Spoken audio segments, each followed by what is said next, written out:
Maqaa Abbaa, kan Ilmaa, kan Hafuura Qulqulluu, Waaqa tokkoo, Ameen. Maqaa Abbaa, kan Ilmaa, kan Hafuura Qulqulluu, Waaqa tokko, Ameen.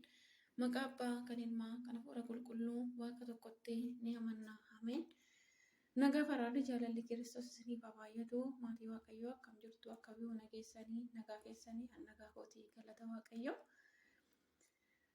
Nagaan ana bukkee jiru daddabalee isin bukkeetti akka baay'atu Waaqayyo irraa abdiin qaba. Har'ammoo akka fedhaaf jaalala Waaqayyootti gorsa abboonni keenya wanta itti jiraatamu jedhanii gorsaanii nu qaqqabsiisan keessaa isa tokko waliin ilaallee darbina bifa dubbisaatiin jechuudha. Mata dureen isaas Waaqayyo karaa ittiin nu fayyisu soqa malee akka bannee afnuuf tasa hin fedhu mata duree jedhudha. Guyyaa tokko lubni yookaan qeesiin tokko bosona gidduu osoo imalaa jiranuu tasa shiftaan bosona gidduudhaa bahee fuuldura isaanii dhaabbatee ija babaasee ilaaluu jalqabe. Sana booda shiftaan akkas jedhee hanga har'aatti nama 99 ajjeeseen jira. Ati nama 100ffaadha jedhee itti dubbate.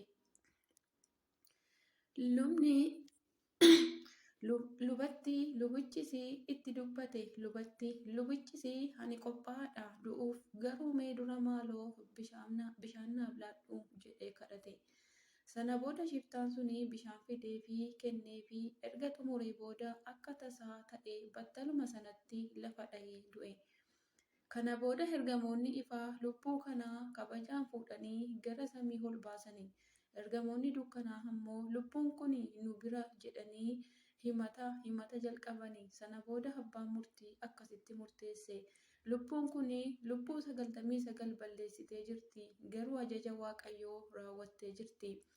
Maal yoo jettan cubbuu ishii lubatti himtee jirti. Inni lammaffaan immoo kan dheebote dheebuu baastee jirti. Kan dheebote dheebuu baastee jirti. Kanaafuu gannatatu isheedhaaf mala jedhee murteesse. Dhiifama maatii Waaqayyoo. Egaa yaa saba Waaqayyoo, cubbuu keessaniin abdiin hin kutatinaa. Waaqayyo sin fayyisuuf malee sin balleessuuf tasa hin fedhu waan ta'eef haa ta'u malee nutis cubbuu keenya abbaa gaabbii keenyatti himachuu qabna. Har'a boruu osoo hin jedhin gaabbii gallee foonii fi dhiiga isaa nyaannee mootummaa isaa akka dhaallu ayyama isaa nuuf haa ta'u. Ameen. Ameen. Galanni Waaqayyoodhaaf haa ta'u. Nutis cubbuu keenyaaf qalbii jijjiirrannee mootummaa isaa ishee bara baraatti akka gallu fedhaaf jaalalaa Waaqayyo nuuf haa ta'u. Dhugaadha, Waaqayyo baduu mucaasaa du'a mucaasaa hin jaallatu. Garuu nutu Waaqayyo irraa fagaata. Waaqayyo waliin taanee amma dhumaatti akka cimnu fedhaaf jaalalaa Waaqayyo nuuf haa ta'u. Ameen. Mata dureen itti aanu immoo jibbi bahaadha mata duree jedhudha. Jibbi bahaadha.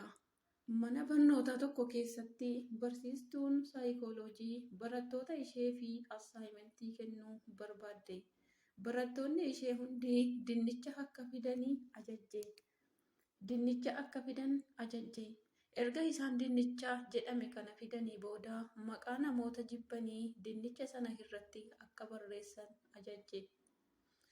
Lakkoofsi dinnicha isaan fidanii lakkoofsa namoota jibbanii wajjin walqixa ta'uu akka qabu dursitee itti himte.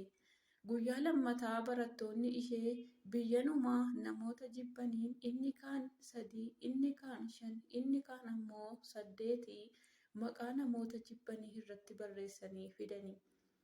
Barsiistuun kun dinnicha kana har'a irraa eegalee torban 2 fi borsaa keessan keessatti baattanii deemtu. Yeroo mana fincaanii deemtanillee lafa kaa'uu hin dandeessanii jettee ajaja irratti ajaja dabalaa laatteefi. Guyyaan akkuma dabalaa deemu dinnichi tortoruu isaa irraa kan ka'e barattoonni fooliin dinnichaa isaan jeequu waan jalqabeefi komachuu jalqabanii. Keessattuu warri dinnicha 8 baatan foolii isaa dabalatee ulfaatina garmalee akka qabu dubbachuu jalqabanii. Torban 2 booda guyyaa assaayimentii itti raawwatu waan gaheefi barattoonni hunduu dinnicha sana baasanii akka gatan ayyamameefi. Ergasii barsiistuun suni barattoota isheetiin akkam ture jettee isaan gaafatte. Hundi isaanii gungumuu jalqabanii.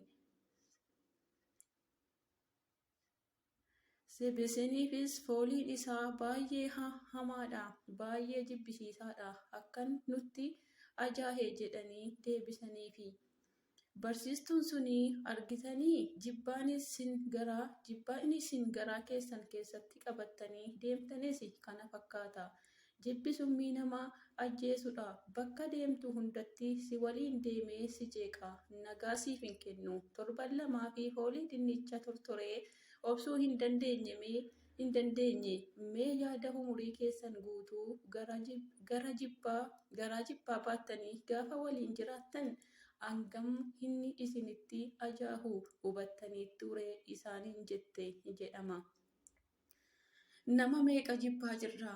Nama meeqatti gadoo qabannee garaa keenya haaloo qabannee garaa keenya hafuura jibbaan laalessaa jirra laata? Dhaamsi barruu kana jibbaa fi gadoo of keessaa haxoofnee jaalalaan wajjin akka jiraannuufidha. Ameen. Galanni Waaqayyoof haa ta'u. Gorsa baay'ee kanarraa akka argannu abdii guddaan qaba. Jibbi diina ofiitii. Jibbi hundumarraa nama fageessaa. Jibbi mootummaa Waaqayyoo jireenya ishee bara baraa ishee samii nama dhabsiisa. Waaqayyo hunduma keenyaa fi laphee jaalalaa garaa jaalalaa nuuf kennee amma dhumaatti cimsee akka nu dhaabu fedhaaf jaalalaa Waaqayyoo nuuf haa ta'u. Dhugumatti keessumatti immoo dubbiin kun waa'ee yeroo keenya kana kan ilaallatu bara dhumaa wajjin wal qabatee hundumtuu kan walirratti kahee jibba jaalala iddoodhaaf balleessee jibbi kan iddoo itti godhate bara keenya kana keessadha. Wanti ulfaataanii fi wanti gaddisiisaan kan jiru. Waaqayyo gooftaan keenya arjummaa isaan nu gargaaree gidduu keenya hundumaatti jaalala, nageenya, tokkummaa nuuf buusuun fedhaaf jaalala Waaqayyo nuuf haa ta'u. Dubbii isaa hubannee kiristaanummaa keenyatti cimne mootummaa isaa akka dhaallu fedhaaf jaalala Waaqayyo nuuf haa ta'u. Namni jibbaan kan gidduu isaatti uumamuu fi inni tokkoffaa seexanni laphee namaarra bulee nama wal jibbisiisa. Namni immoo Waaqayyo waliin yoo ta'e, Waaqayyo waliin yoo deddeebi'e, dadhabina isaa cubbuu isaa baatee Waaqayyo waliin yoo ta'e, yeroo tokko Waaqayyo laphee isaa ibsuuf ni danda'a. Kanaaf Waaqayyo waliin jiraachuun yeroo hundumaa baay'ee barbaachisaadha. Kanaafiyyuu Waaqayyo hamma dhumaatti cimsee nu haa dhaabu. Waaqayyo gooftaan nu haa gargaaru. Ulfaatinni jibbaa wanta baay'ee of keessaa qaba. Kana qofa osoo hin taane himamee dubbatamee kan hin dhumne waan baay'ee of keessaa qaba. Waaqayyo jaalala hedduu nu barsiiseera. Jaalala nuuf kennuun fedhaaf jaalala gooftaa keenya fayyisaa keenya qoricha keenya Iyesuus Kiristoos nuuf haa ta'u. Hamma yoonaatti bifa gorsaan kan nu gorsee kan nu barsiise galanni ulfinni Waaqa Abbaa, Waaqa Ilmaa, Waaqa Hafuura Qulqulluuf galannatu har'as yeroo hundumaa bara baraan ameen. Waaqayyo isin haa eebbisu. Arjummaan uumaa keenya Sillaasee hunduma keessan hunduma keenya waliin haa ta'u hanga bara baraatti ameen. Maqaa Abbaa, kan Ilmaa, kan Hafuura Qulqulluu Waaqa tokkoo ameen. Maqaa Abbaa, kan Ilmaa, kan Hafuura Qulqulluu Waaqa tokkoo.